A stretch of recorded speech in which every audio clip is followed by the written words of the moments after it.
There comes a time when a people must ask why the lights no longer shine from the places built to guide them. There comes a time when the schoolhouse still stands, the church bell still rings, the courthouse still opens, the parliament still gathers, the businesses still trade, the media still speaks, and yet the people feel that something sacred has gone missing. The buildings remain, the offices remain, the titles remain, the ceremonies remain.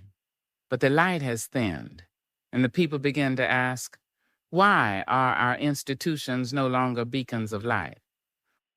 Why have they become shadows of darkness? A beacon is not a building. A beacon is a promise kept in the dark. A beacon says, when the sea is rough, we will help you find the shore. When the child is lost, we will help her find her way. When the sick are afraid, we will not abandon them. When the poor are hungry, we will not blame them for their hunger. When truth is buried, we will dig for it. When power grows arrogant, we will hold it accountable. When a people are divided, we will remember the life that binds them. That is what an institution is meant to be, not a tower above the people, but a lamp among them. Not a machine for managing decline, but an organ of the social body, carrying nourishment, meaning, truth, protection, learning, care, and repair. A school is not merely a place of instruction. It is an organ of awakening. A church is not merely a place of worship. It is an organ of compassion. A business is not merely a place of profit. It is an organ of provision. A government is not merely a place of command. It is an organ of stewardship. A court is not merely a place of procedure. It is an organ of justice. A media house is not merely a place of information. It is an organ of shared perception. A family is not merely a private arrangement. It is the first commons of care. And civil society is not an accessory to the real business of power. Civil society is the connective tissue through which trust circulates. Solidarity learns to breathe. And the people remember that they are more than voters, consumers, clients, patients, workers, obedient believers, or data points in someone else's plan. They are living beings in a living world, and every institution that forgets this begins to cast a shadow. Not because everyone inside it is evil, not because every leader is corrupt, not because every teacher has failed, every pastor has forgotten, every civil servant has betrayed, every business person has hardened, or every journalist has become blind. No, the darkness is deeper than individual blame. The darkness comes when the operating system itself is no longer answerable to life, when money becomes master over provision, when power becomes master over service, when doctrine becomes master over compassion, when testing becomes master over learning, when profit becomes master over work, when administration becomes master over care, when security becomes master over peace, when information becomes master over wisdom, when technology becomes master over relationship, when institutional survival becomes master over the people and planet, the institution was born to serve. That is the inversion. That is how beacons become shadows, not all at once, not with a trumpet, not with a confession, but quietly, one compromise at a time, one silence at a time, one child left behind at a time, one patient neglected at a time, one river poisoned at a time, one truth buried at a time, one law bent for the powerful at a time, one public office turned private possession at a time, one human need converted into market opportunity at a time, one exhausted worker told to be grateful at a time, one community divided just enough that it cannot organize its own repair. And then one day, A people wake up surrounded by institutions that still speak the language of service, but no longer feel like servants of life. They speak of excellence, but children cannot flourish. They speak of growth, but families cannot breathe. They speak of faith, but compassion grows thin. They speak of security, but fear multiplies. They speak of development, but the soil is tired, the water is burdened, the young are anxious, and the elders are lonely. They speak of unity, but the commons are divided. They speak of transparency, but truth must beg for a hearing. They speak of progress, but too many lives are being processed instead of protected. And the people ask, with grief in their throats, what happened to the light? The light was not lost because humanity became hopeless. The light was covered by a false measure of value. We inherited institutions trained to obey the value code of money, power, prestige, control, competition, and image. We built systems that can count transactions, but not tears. They can count profits, but not trust. They can count test scores, but not wonder. They can count hospital beds, but not the loneliness that made illness deepen. They can count police reports, but not the social wounds from which violence grows. They can count votes, but not whether people feel heard. They can count economic growth, but not whether life capacity is expanding or being quietly drained away. And so we became surrounded by organized intelligence without life wisdom. This is the endarkenment, not the absence of knowledge, but knowledge cut off from the life ground. Not the absence of institutions, but institutions cut off from their vocation. Not the absence of rules, but rules cut off from justice. Not the absence of wealth, but wealth cut off from sufficiency. Not the absence of speech, but speech cut off from truth. Not the absence of religion, but religion cut off from mercy. Not the absence of education, but education cut off from consciousness. Not the absence of government, but government cut off from stewardship. Not the absence of economy, but economy cut off from household care. And when this happens, the social body becomes sick. Its organs still operate, but they no longer nourish. The school sorts more than it awakens.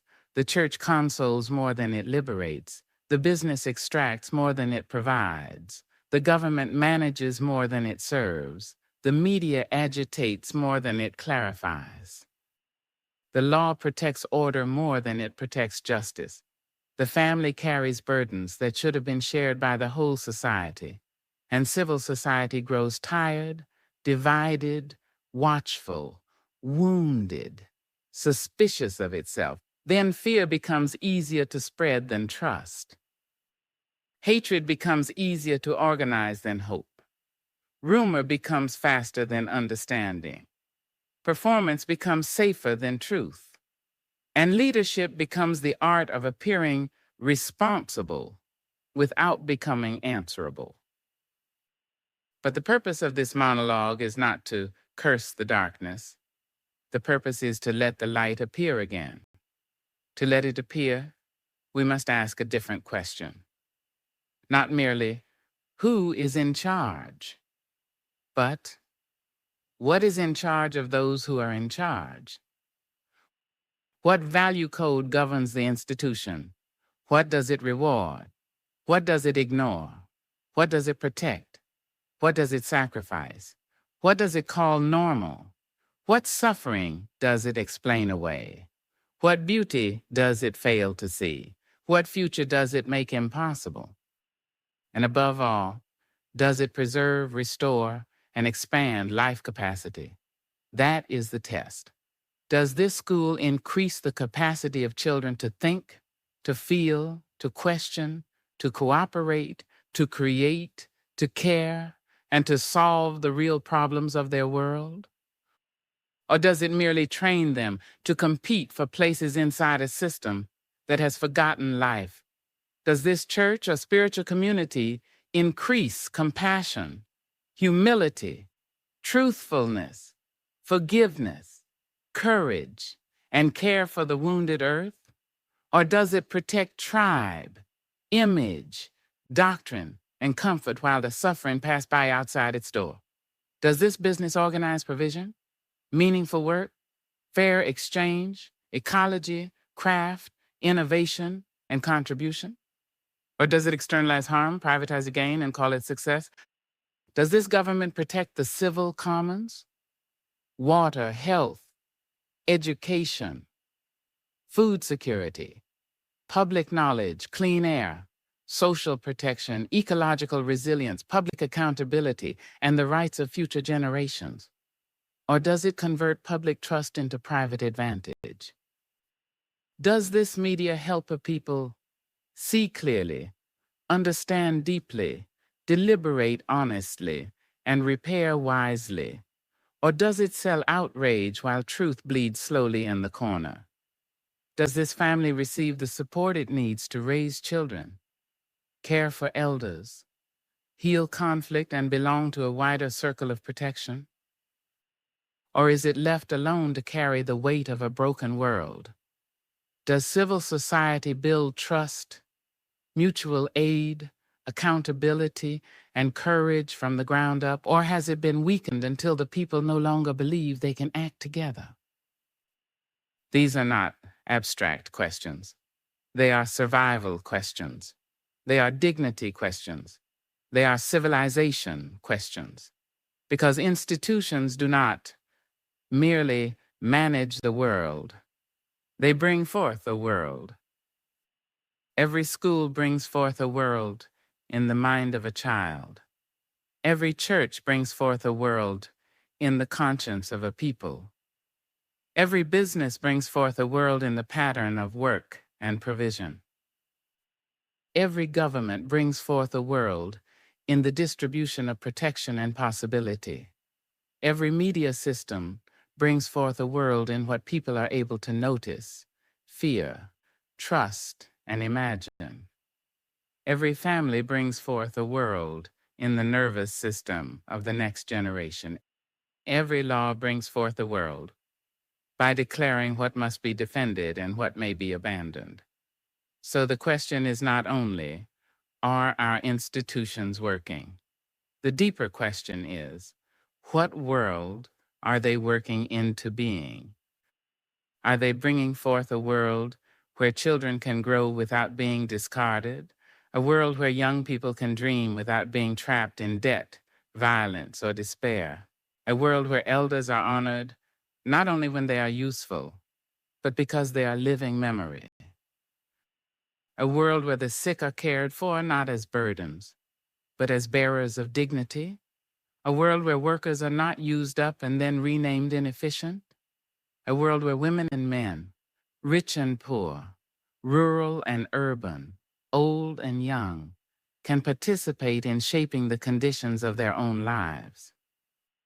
A world where soil, water, air, forests, reefs, and climate are not treated as background scenery, but as the life ground without which no institution can stand.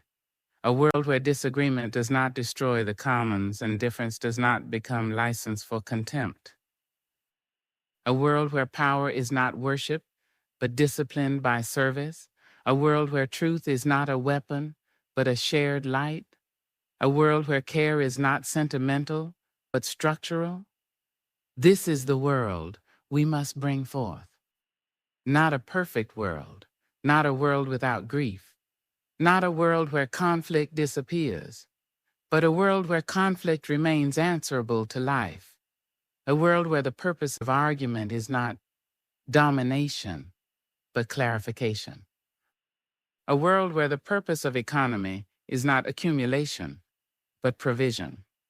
A world where the purpose of education is not sorting, but awakening. A world where the purpose of spirituality is not escape, but reverence for the living. A world where the purpose of government is not control, but stewardship. A world where the purpose of media is not attention capture, but shared perception. A world where the purpose of law is not punishment alone, but the protection of conditions in which people can live freely and responsibly. A world where the purpose of science is not mastery over life, but participation in life's intelligibility. A world where the purpose of technology is not replacement of relationship, but the support of care, learning, healing, and ecological repair. This is what it means to move from institutional darkness to life-coherent repair. And repair will not begin only at the top. It rarely does. The top is often too invested in the architecture of the old light. Repair begins wherever life still tells the truth. It begins with the teacher who refuses to see a child as a statistic. It begins with the nurse who protects dignity in a crowded ward. It begins with the farmer who restores the soil, while others chase yield without memory. It begins with the civil servant who remembers that public office is a public trust. It begins with the pastor, priest, imam, rabbi, elder, healer, or seeker who chooses compassion over performance, truth over comfort, and the living God of care over the dead idol of status. It begins with the business owner who asks not only, how much can we make, but what do we make possible? It begins with the journalist who refuses to turn fear into merchandise. It begins with the parent who teaches the child that success without care is only a polished form of loneliness. And it begins with neighbors who remember one another's names. It begins with citizens who refuse to be divided by those who profit from their distrust. It begins with the question that every institution must learn to ask before policy, before profit, before prestige, before party, before doctrine, before applause. What does life require here? Ask it in the school. What does life require here? Ask it in the church. What does life require here? Ask it in the ministry. What does life require here? Ask it in the boardroom. What does life require here? Ask it in the newsroom. What does life require here? Ask it in the clinic, the courtroom, the parliament, the marketplace, the family meeting, the village square, the regional assembly, the global summit, and the silent chamber of your own heart. What does life require here? And when we ask it long enough, honestly enough, together enough, the old shadows begin to lose authority. Because darkness survives by confusion. It tells the school that ranking is the same as learning. It tells the church that belonging is the same as love. It tells the government that control is the same as order. It tells the business that profit is the same as value. It tells the media that attention is the same as truth. It tells the citizen that cynicism is the same as wisdom. It tells the wounded that nothing can change. But life knows better. Life knows that the seed can split the stone. Life knows that trust can be rebuilt. Life knows that a people can awaken. Life knows that institutions are human creations. And what humans have created in darkness, humans can recreate in light. But not with innocence, not with denial, not by pretending the damage was small. We must tell the truth. We must name direct violence where bodies are harmed. We must name structural violence where systems deprive people of the conditions they need to live. We must name cultural violence where stories, doctrines, media, and habits of thought make deprivation appear normal, deserved, or inevitable. And then we must build the civil commons that answer violence with life. Water systems that serve all. Health systems that heal rather than exclude. Schools that awaken rather than discard. economies that provide rather than extract, media that clarify rather than inflame, governments that steward rather than capture, spiritual communities that widen compassion rather than narrow belonging, laws that protect the vulnerable and discipline the powerful, public knowledge that belongs to the people, local communities that can organize repair before despair becomes identity. This is not a dream too soft for the real world. This is the hard work without which the real world becomes unlivable. Care is not weakness. Care is infrastructure. Trust is not decoration. Trust is social oxygen. Truth is not opinion. Truth is the light by which a people can find the wound and begin to heal it. Hope is not fantasy. Hope is disciplined participation in the possibility that life can reorganize around what gives life. And love is not merely a feeling. Love is the active conservation of the conditions in which life can flourish. That is the light. That is the beacon. That is the work before us now. We do not need institutions that ask only how to survive the next crisis. We need institutions that ask how to stop producing crisis. We do not need leaders who merely promise to manage the shadows. We need stewards who are willing to relight the lamp. We do not need citizens trained only to complain from the margins. We need a people ready to become co-creators of the commons. We do not need unity as silence. We need unity as life coherence, diverse voices, different gifts, conflicting perspectives, held within a shared commitment to protect and expand the conditions of life. A life coherently united people is not a people who all think alike. It is not a people without disagreement. It is not a people obedient to one party, one market, one church, one leader, or one doctrine. A life coherently united people is a people whose differences remain answerable to life. They can argue, but they do not poison the well. They can compete, but they do not destroy the field. They can disagree, but they do not abandon the child. They can worship differently, but they do not forget the hungry. They can govern imperfectly, but they remain accountable to the commons. They can fall, but they know how to repair. This is the world we are called to bring forth, a world where institutions are not idols, but vessels, not fortresses of privilege, but houses of service, not masks for domination, but organs of care, not shadows of endarkenment, but beacons relit by truth, humility, courage, accountability, public love, and repair. So let us ask again, not in despair, but in awakening. Why are our institutions no longer beacons of light? And let us answer, because they forgot the life they were meant to serve. Why have they become shadows of darkness? Because their measures, rituals, rewards, and loyalties were severed from the life ground. And what must we do now? We must relink knowledge to wisdom, relink power to service, relink economy to household, relink education to awakening, relink spirituality to compassion, relink law to justice, relink media to truth, relink government to the civil commons, relink community to trust, relink the human heart to the earth that holds it. And then from the ground up and the inside out, we must become the beacons we have been waiting for. Not because we are certain, but because life is still calling.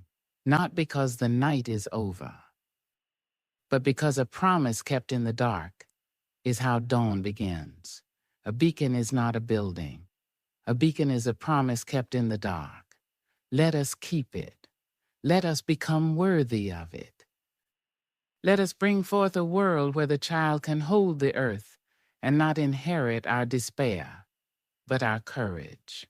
Where the newborn placed in our hands is received not by failing systems, but by a civilization learning again how to give care, where every institution, from school to church, from clinic to court, from farm to parliament, from newsroom to home, can answer the question that decides whether it is light or shadow. What does life require here? And may we have the courage to answer with our lives.